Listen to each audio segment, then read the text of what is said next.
An international skiing race in Scandinavia. This contest is a 25-kilometer cross-country event, an arduous enough challenge for anyone. The difference is, all these competitors are physically handicapped. Some are blind, some have lost limbs, others are partially paralyzed. All are in some way disabled. The skiers have one other thing in common: the determination to beat their handicap, the will to succeed, despite the odds that fate has stacked against them. They're proof that for many more people like them, the term disabled needn't be a life sentence. That is, if the courage is there and it's given the chance to burst free.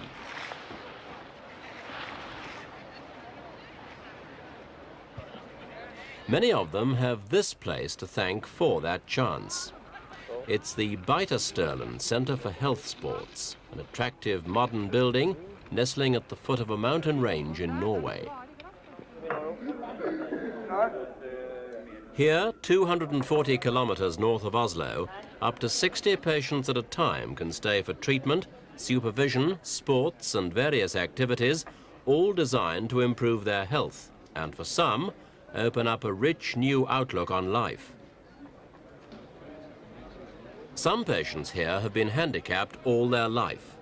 Others have come to adjust and rehabilitate after suffering a serious accident or a disabling disease, while many need to receive the kind of direct benefit to their health that's often achieved through sporting activity.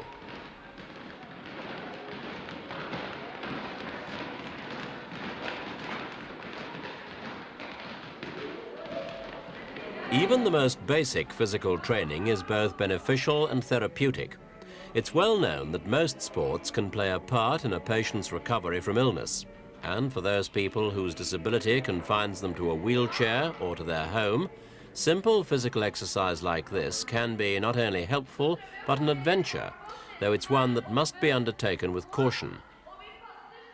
Mr Stordal is staffed by experts who draw up accurate programs to suit the needs of each individual case. Take, for instance, heart attack victims. They usually come here 3 months after an attack, and one of their first tasks is an assessment test here in the fitness room. Based on the test session, a timetable of exercises is worked out to stretch the patient to within 80 or 90% of his capability. From then on, he'll take part in between 3 and 5 sessions a day, each lasting 30 to 60 minutes. Mr. Erling Stordal, who's blind himself, is both founder and director of the Mr Stordal Centre.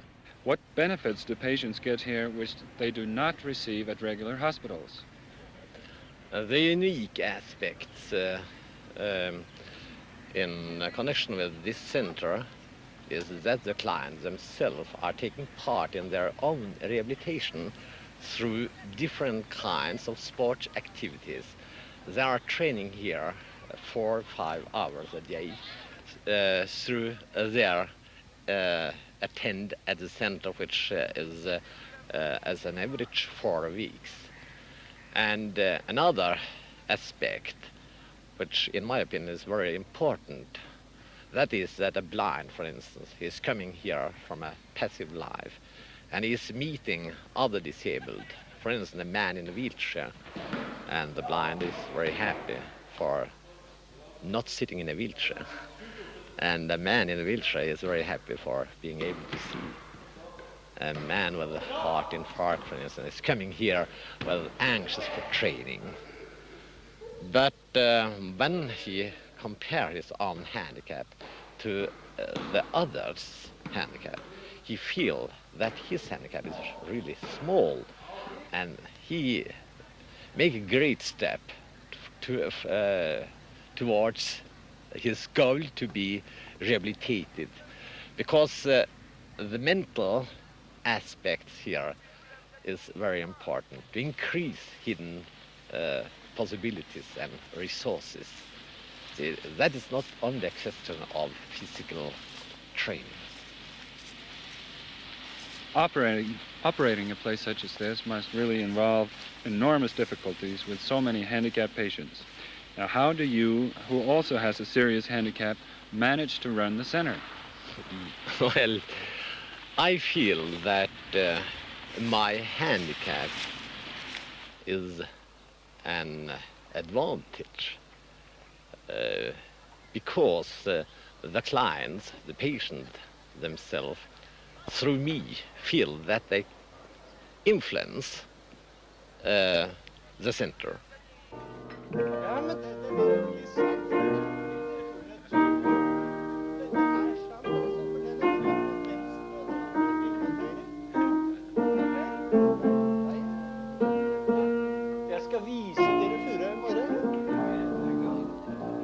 A blind pianist entertains a group of patients that includes Magnhild Christiansen.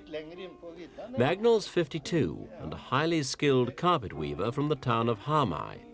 She's been blind all her life, and she also lost her hearing while still a young child.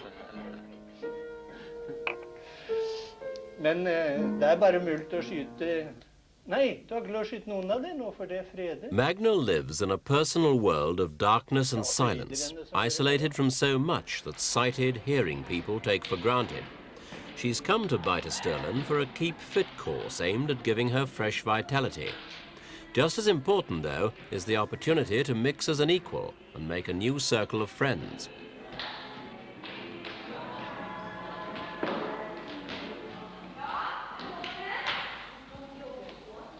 One patient who's already overcome his disability is Vidar Johansen. Though he's been paralyzed from the waist down for 13 years, since a motorcycle accident when he was 17, he's an inspiration to anyone who feels branded a cripple. From the outset, Vidar decided a wheelchair would have to become his legs. He made a name for himself in Norway when he poled that wheelchair all the way here from Oslo, 240 kilometers distance in just 2 days. Vidar will himself qualify as a doctor next year.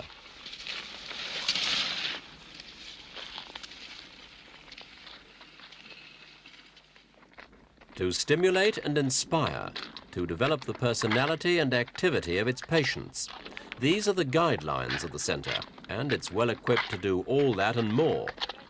A stable of 13 horses, for example, is just one of the popular facilities.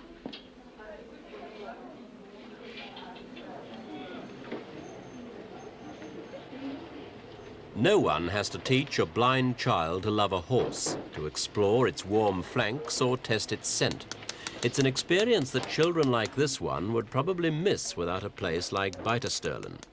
Here, supervisors ensure no one oversteps the boundaries of safety, but they hold no one back from fresh discoveries, new challenges.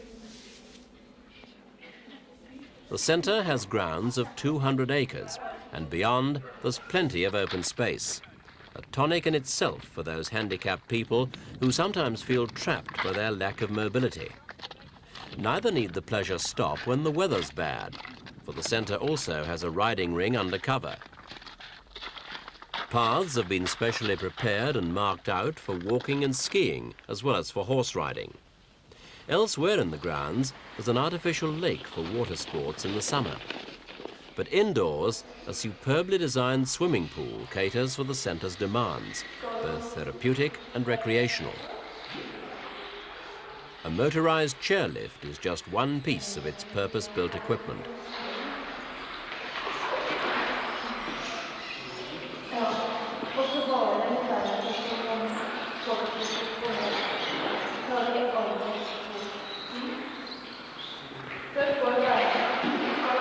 Ja, da skal vi prøve den ferdige svømmearten, Rune. Skal bruke både armtak og beintak nå.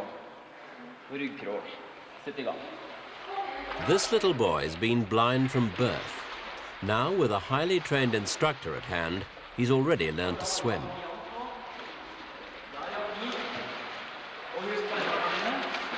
The next step, contests perhaps, and a chance to compete on level terms with other blind children. It's a healthy new interest in his life and a great boost to his morale. Da fester vi altså 3 her på brystbeinet. The reaction of some people after a coronary would be to slow down, take things easy, put their feet up. In fact, there are plenty of cases where the opposite would be the wiser choice. Properly controlled exercise strengthens the heart and lungs, and that is definitely a good thing. The problem is how far to go before overstressing a weak heart.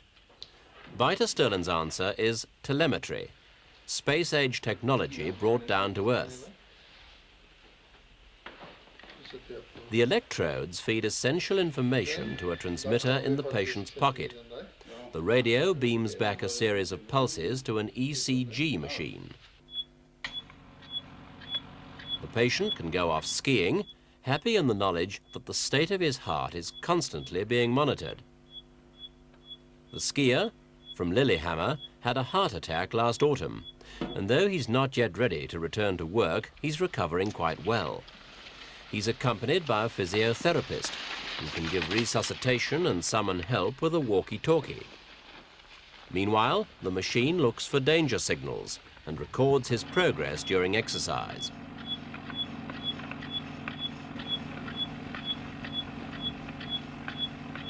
Electronics are also used to help the blind.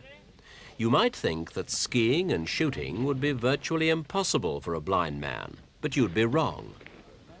Through headphones, this man can hear a signal that helps him aim without seeing the target.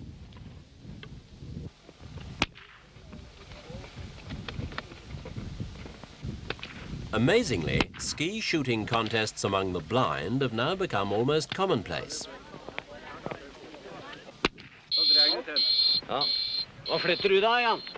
A similar kind of electronic device can be used to enable blind youngsters to play football. The ball itself is the secret. Inside is a miniature transmitter, whose telltale signal pinpoints the ball's position for the players.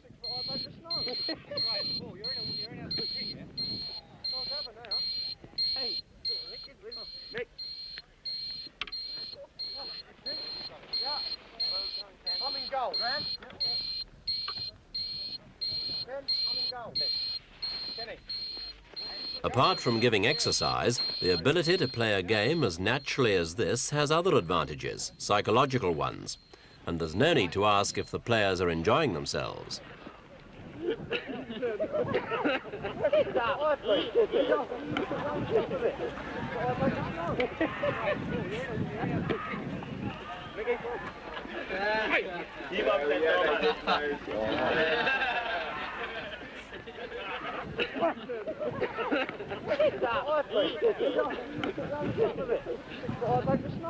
As important as its facilities are, probably Mr Stordal's biggest asset is its spirit, its obviously cheerful air, companionability for old and young alike.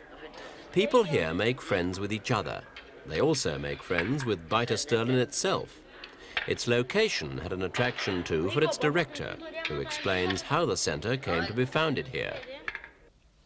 My wife and I built up a home here in the mountains in 1953. Then I was a musician, and I was born in south of Norway at my farm Stordal. And the nature here was new for me, and I felt I was in need of coming into contact with nature when I should stay here, live here. And so I started with ski by means of deep track in the snow. I could fly along without being afraid of colliding with anything. I could stop when I wished to. I could listen to a woodcock in the near copse, and I could keep in the grand surroundings. I could listen to the wind sweeping over the fells. I could feel the sun tanning the skin. I had a feeling of having regained something of my eyesight. I felt physical and mental free. And so I understood that this could be an experience even for other blind and other disabled. Mr Stordal's realised his dream. Here, the paralysed can sweep over the snow as fast, as safely and as surely as luckier people with two sound legs. Here, in this wild part of Norway, is the best of care for the disabled who need it. For those who can't be mended, at least it offers the chance of a new attitude to life.